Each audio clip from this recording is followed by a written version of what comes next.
I have one son. He's precious. He's out in the car if you want to go take a peek. I remember I was tucking him into bed when he was little. It had been one of those long mommy days. And we'd gone through the bedtime stories and the glasses of water and trips to the bathroom and then more bedtime stories, and then a bedtime prayer would have made Moses proud. And I'm exhausted. I'm ready to just flip that switch. And I could hear my best friend calling me from the kitchen. Her name's Chardonnay.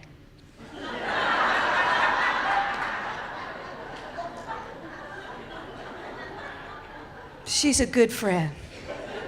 Always there. She's friends with my mama first.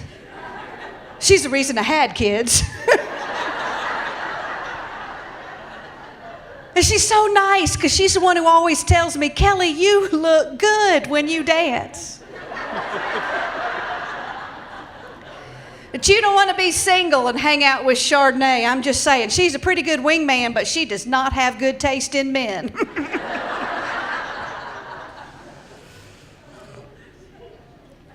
So I'm ready to flip the switch, and my son calls out, Mom, why do zebras have stripes? So I don't know. I answered his question best I could. I said, son, zebras have stripes so they'll blend into the pack. He said, Mom, it's not called a pack. Dad says it's called a herd. I said, be quiet. I'm the speaker. I'm telling this story. I said, zebras have stripes so they'll blend. I said, you don't want to be the pink zebra, for instance, because if you're the pink zebra in the pack, then that lion coming out of the woods on the Nature Channel, he's going to find you first and rip you limb to limb. Yeah, note to self, not a good bedtime story. But I can relate, because in a sea of black and white zebras, I've always been the one who was pink. The one who always did something different, the one who always stuck out, the one who wouldn't play by the rules, the one who doesn't always like to play it safe, the one who doesn't always like to be good. I'm the pink zebra, and maybe you are too. But when I was a kid and I would look in that mirror, in my earliest memory, I remember loving who I saw. The pigtails that would go out in right angles and the ribbons made out of rickrack. Remember rickrack? And I remember I loved the gap between my teeth, and I loved the freckles and how if you connected the dots, you could spell the word sun. When I looked in the mirror, I could see anything, be anything, do anything. I was invincible.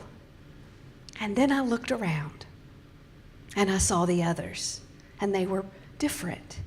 They were pretty, they were popular.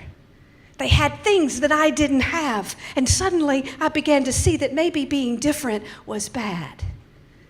Then I began to try to cover up my pink and be like the others and have what they have and do what they do and live up to the women on TV and in movies who I thought were the example of who I was supposed to be and who I never, ever could compare to. I thought that to be happy came when you blended. That was a painful lesson. After a while, it got exhausting. I mean, it's easy to cut your hair like they do or try to get the same car or live in the same neighborhood, but every victory was hollow because I wasn't getting what I wanted. I was getting what I think or I thought you wanted me to be. Hold my call. Tell them I'll be down later. I'll meet them in the cave. So there were empty victories. And I spent much of my whole life just trying to be what I thought others wanted me to be. And my decision, it was the storyline running through my head. And so maybe if there's any message you get from today, it's to embrace what makes you pink. To embrace what makes you different. And to see that when you just try to blend in, that's all we create is a chorus line of same, of normal. Nobody notices normal. You can't influence and impact because every single one of us in this room has the power to impact others. If you're still here, you're not done yet. And we can't be a light if we're too busy trying to blend. We can't share our truth to the next generation if we're too busy trying to be like all the others. I'm just saying. be pink.